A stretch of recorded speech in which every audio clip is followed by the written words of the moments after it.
Part 5 na guys. So 19 pa lang. Kulang isa para siya ay mag-20 na. So ito po yung last natin guys. Oh. Yan. So nakagawa na ako ng 19 pieces. Malapit na po siya matapos. So ayan. Ito po yung... Ayan yung sabaw niya. Ayan. Masarap po yan. So yung sabaw niya magamit po yan sa pagluto natin. So ayan. So tapusin muna natin. So alam niyo guys kung pag ikaw na to siya, iluto na siya, ay mag-ready po ng ano ba yun? Mag-ready ng potato. So kung bakit natin ilagay sa malaking kaserola, kailangan siya ay nasa malaking kaserola po siya guys. Ngayon dito tayo, ayan, para kitang kita sa ginawa ko. Ayan guys, ang ganda ng ating castar ng ating video. So ayan guys, dito naman tayo sa ikasampo ko. Ito na po yung ikasampo natin. So, ang hirap no, iba nakakagigil. Tagal matapos. Yung iba dyan, madali nang matapos. Lalo nang may nag-order na minamadali na nakulang ka na ng oras. Nako, may irita ka. May sigaw-sigaw pa yan. Mga ibang, Diyos ko, kailangan na ay may oras kayo pagdating sa trabaho. Nako. So, yan, ito na po yung ikasampo ko. Yan guys.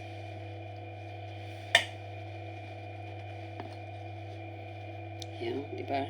Nakadepende po sa style nyo, may sa left and right.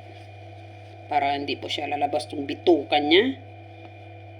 Then, sirang-sira po yan ha, pero maiayos mo siya. Yan, ganun lang po.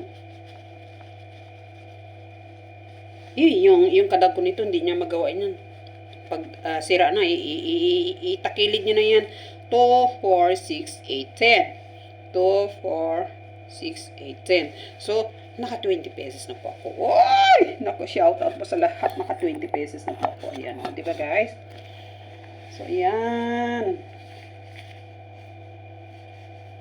So, ayan po yung ating warag-warag hanap guys. O, diba? So, ngayon next tayo.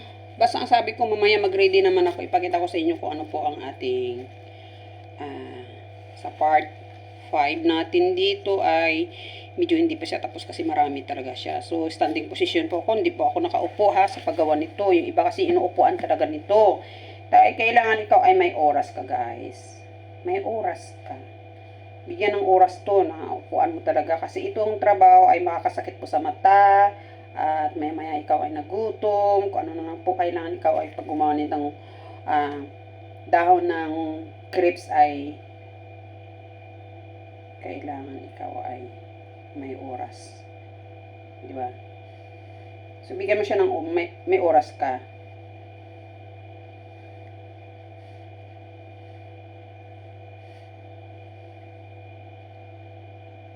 So, inumin ko muna yung aking para may energy na naman tayo guys.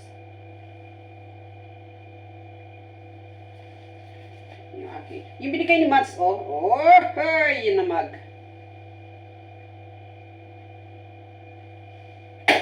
ang bilis naman lumamig. So guys, ayan na guys. So, hilala talaga guys.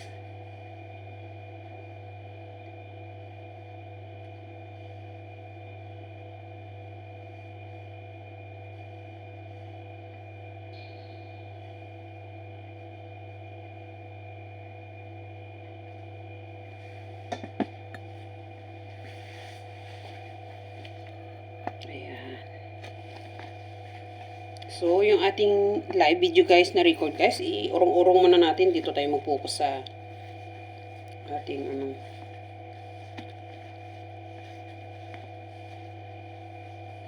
Kaya ako ay hindi ko muna kailangan yung music guys. Kaya baka yung video record live ko ay ma-CPR po ako. Ibig sabihin po ng CPR is copyright.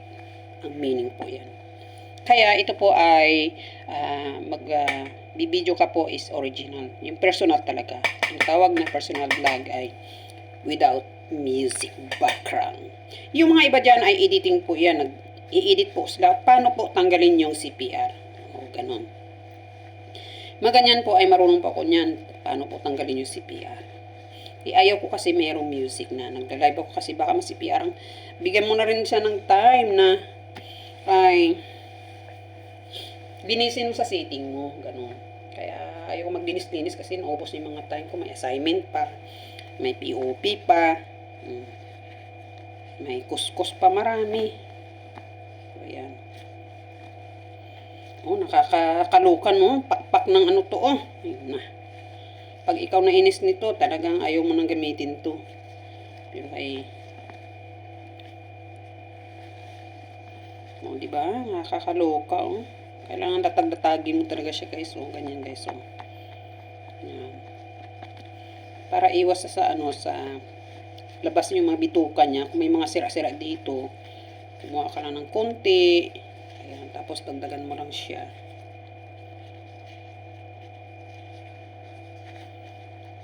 Ayan. So, next tayo, guys. Magkawa naman tayo ng another sample.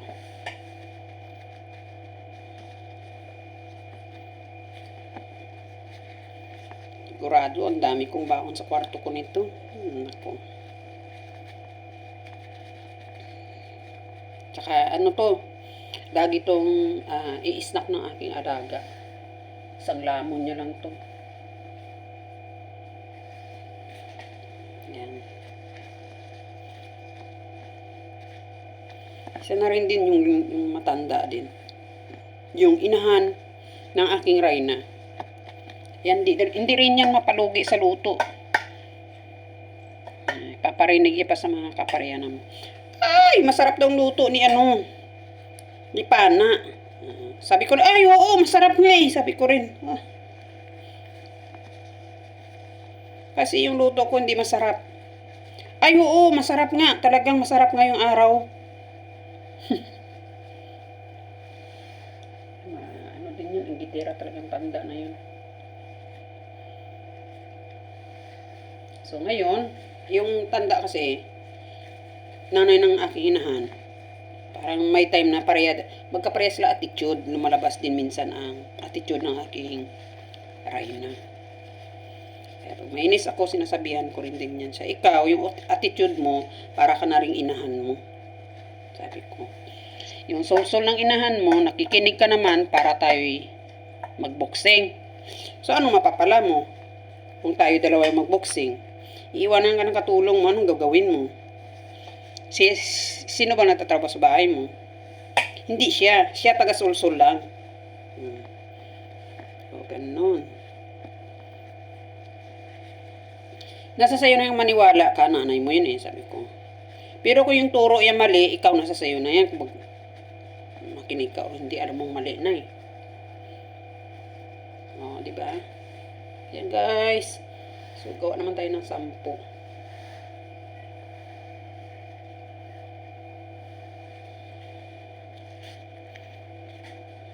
So, nakadalawang oras ako dito, standing position. Matapos na to, no? Hindi pa rin naluto, no? Na. So, abangan nyo na aking mga videos dito, guys. Sa part-part ko kung paano hanggang maluto siya, guys. So, tapos ipakita ko, ipakita ko na sa inyo ngayon ang pagkatapos nito, halimbawa, guys, sabihin ko na ngayon. Okay. So, mag-ready kayo ng potato. Sabihin na natin, magkuha ako ng potato.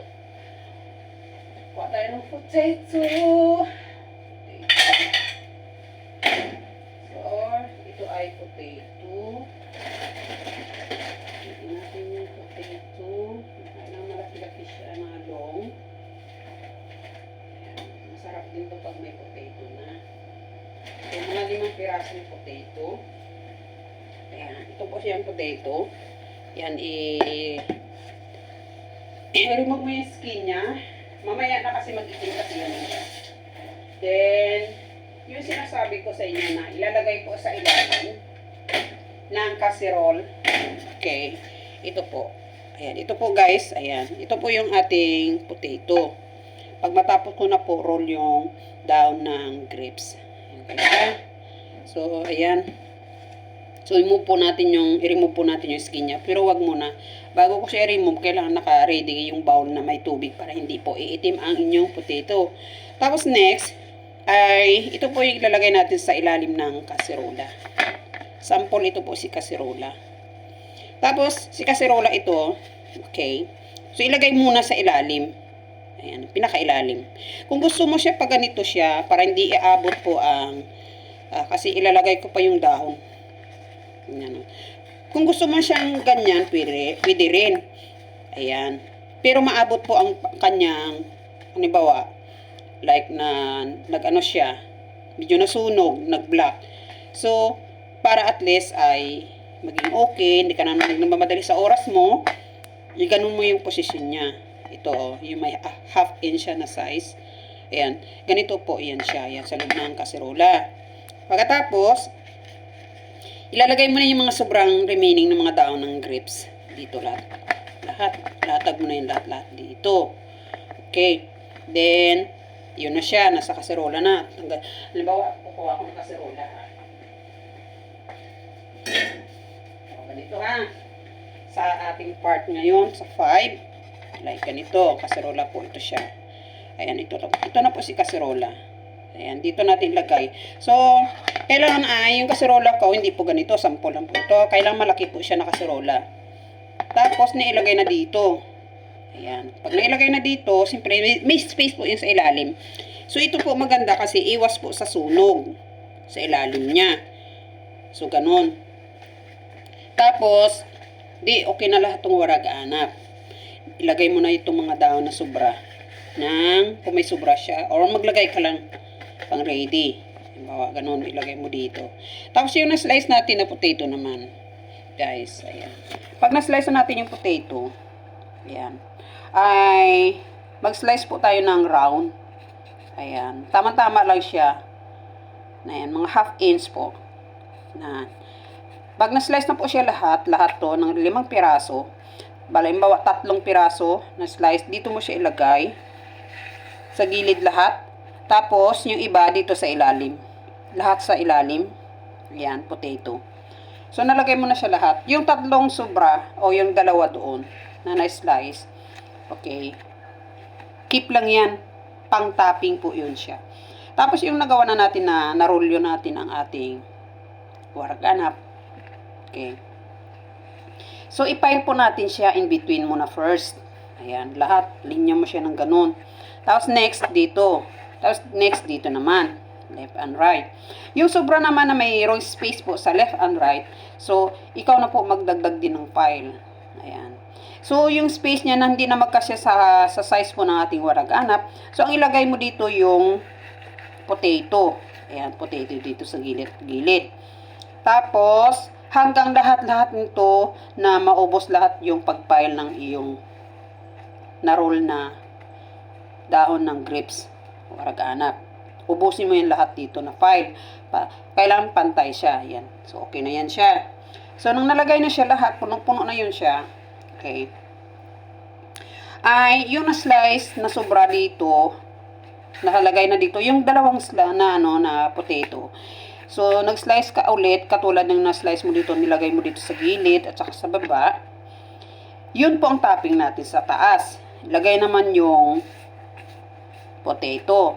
Tapos, mag-ready ka ng fresh tomato. Ayan, mga 3 pieces of big. Kung maliit, ay 5 pieces. Slice mo rin siya ng katulad ng na-slice mo na potato. Yun. Then, dinaslice mo na siya. Nalagay mo na yung potato. Tapos, ilagay mo rin yung tomato sa taas. Yan. Mixing mo na sila step. Ayan. Pagkatapos na, may sobra naman ng dahon ng warag-anak. Magtira ka. So, takpan na natin. Pagkatapos na natin ilagay ang sauce. Hindi. Yung sobra natin dito sa warag-anak na to. Ayan. Ito po yung sabaw niya. Yan po yung sabaw niya. Yan po, nandyan po ang kanyang benefits na sa sabaw. Nandyan ang kanyang lasa. So, ngayon, guys, okay. Ay, dalas alas. Okay, so, ganun, guys. Pagkatapos na yan, di na ilagay na siya. Pati yung sauce. Yung sauce niya, kung hindi ka comfortable, kulang yung sauce niya, magkuha ka ng measure na glass. Punuin mo yung malaking glass, like ganito. Guys, may measure po dito na marami. Marami po. Ay, umili ka lang. Naka-ready na po kasi itong mga gamit ko eh. Ayan, ito po siya guys. Ayan. Naka-ready na po ito siya lahat. Lahat! Ayan. So, ito po siya guys, yung measure niya. Ayan ha. So, ito yung measure niya. Marami po akong measure dito. Mayroong ito, steel. Ayan, meron dito, depende sa gram. Ayan, half liter in 500 ml. Mga ganon. Yung sauce niya. So, pag ganito is maliit lang po yung sauce niya. Kasi, ito ay sa pagluto ay kailangan 2 oras. Pero, yung kanyang fire ay i-control mo in 2 oras. Kasi ito po siya ay sa pagluto, slow po siya. Hindi po na kailangang madalian. 2 hours po yung limit niya. 1.5 o 2 hours. Ayan. Ito po siya ang ginagamit ko is 1 liter o 1,000 ml. Dito ka gumawa ng sauce niya. Yung sauce dito na nina-drain ko, dito mo ilagay. Tapos, magdagdag ka, pagtimplahan mo ulit. Kasi may mga ingredients na to. May tomato paste din ito eh. So, mag-add ka lang ulit sa sauce niya. Lagay ka ng olive oil. Idagdag mo lang, tapos nakadepende sa lasa mo. Dagdag ka lang ng ito. Ayan. Grenadine. At saka fresh lemon. Then, ayan. Saka tomato paste. Yun lang po siya, huwag ka nang magdagdag ng honey at saka asukal kasi meron na po siya, marinate na po siya. So, okay na po yung lasa niya, mag-add ka lang ng ganito niya. Tsaka fresh lemon, tomato paste, yun lang. Tapos, ibuhos mo na dito siya, lahat na nakapile dito sa loob ng warag-anak. Lahat, yung sabaw niya nasa ilalim na yan. Sa ganitong size ng ating 1 liter o 1,000 ml. Guys, okay? So, yan po. Ay tapusin ko muna yung aking tupi-tupi ng ating dahon ng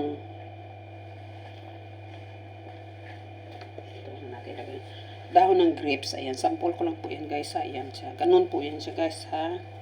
Ayan, so ito po ha. Ayan, ito po siya oh. Ayan, ayan po ha, para iwas po sa sunog. So ganun po ang ito po yung idea. Ayan, nagawa ko ito dahil ay naisipan ko ano po talaga na iwas sunog sa niluluto natin. Ganito po ang ilalagay natin. Parang nagluluto ka ng puto na ginagawa mo siyang steam. Ayan, may patong po sa ilalim. So, yun po guys ha. So, tanggalin ko na si casserole. Dito ka muna casserole ha. Kaya tapusin ko muna yung aking pagtutupi-tupi na libahan na warag hanap dahon ng grapes. So guys, di ba guys, ang hirap nung nakalinap ako dito oh, nakailang oras na ako, hindi pa ako tapos. Ayan. Ito ay hindi po madali gawin. Ito. Kaya ito ay may oras ka talaga. So ito ay nakakaduling sa mata, nakakapagod. So, ako ay standing position. Ako, hindi po ako nakaupo. So, ayan. So, tuloy natin yung ating mundo dito sa opera ko ng aking dahon ng aking ginagawa dito. Ayan, operahan muna natin siya ng maayos guys para at least ay siya ay magaling na siya. So, diba guys? Nakakaduling, masakit sa ulo to. So, sa akin to, gusto ko yung malaking paggawa niya kasi pag kainin mo isang lamon lang, busog. Oo, di ba? Yan. May size kasi dito nakahalo na may maliit, may malaki. Kaya pag sa maliit po guys, ikaw na lang balance po. Oh. Ito maganda to, medyo makapal yung dahon. Gusto ko yung makapal yung dahon niya kasi iwas po sa sira pag na-roll po natin ang dahon ng warag-anak.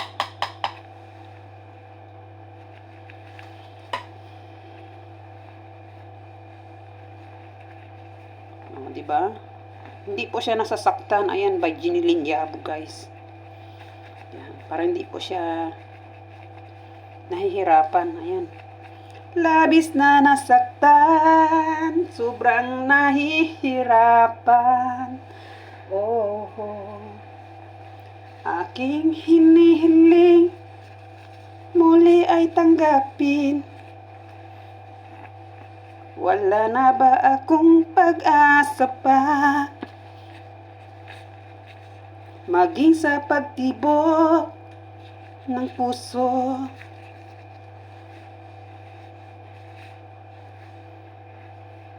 Ayan.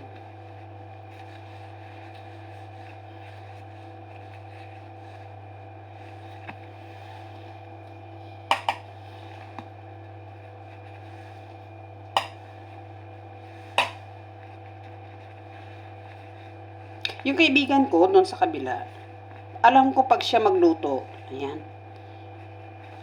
gusto ko yung timpla niya kasi ako at saka siya para kami magtimpla.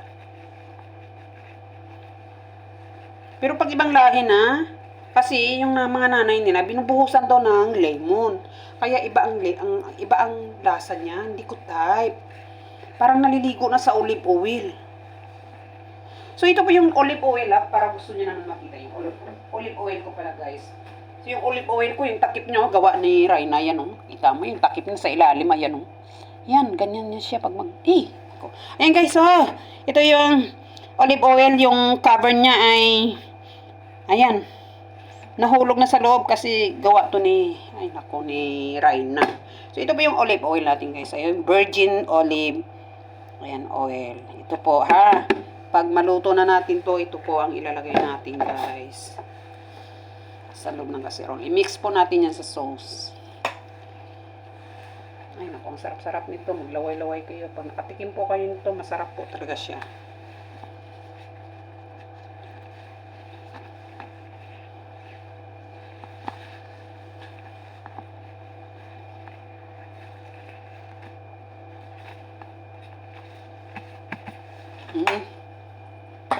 Hanggang siguro makailang part na ako dito, hindi pa rin matapos to dahil di ba? Hindi po madaling gawin ito. Noon nung unang-una pa ako dito, alam mo guys, sobrang sipag ko talaga nito.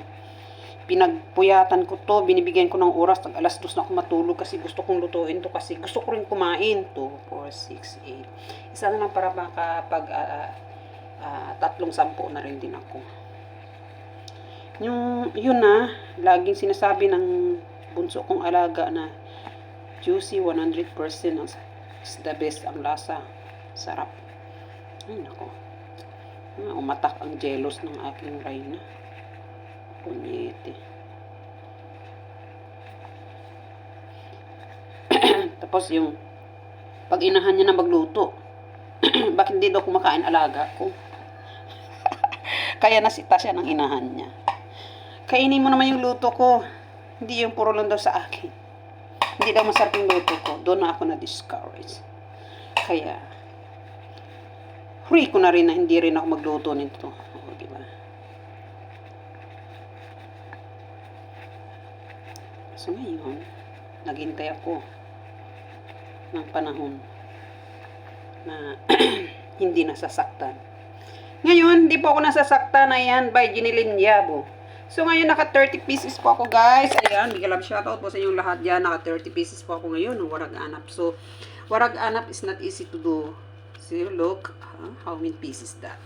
So, marami pa. Naghihintay sa akin na customer. Oh, ayan, marami pa. At saka ito, ang dami pong customer. Ang dami pa siyang tupi-tupiin, guys. Ayan, so, continuous natin, guys, hanggang matapos siya para makatikim, kakain na rin din ako kasi namimiss ko na yung luto ni Juicy na warag anap, guys. So, para sana naman ay dagdag ang big win natin. Ay, may kalam share sa inyong lahat dyan. Big win na ba kayo? Hoy! Hello sa iyo po. Nagutom ako. Panay ako inom ng pampalakas ng energy.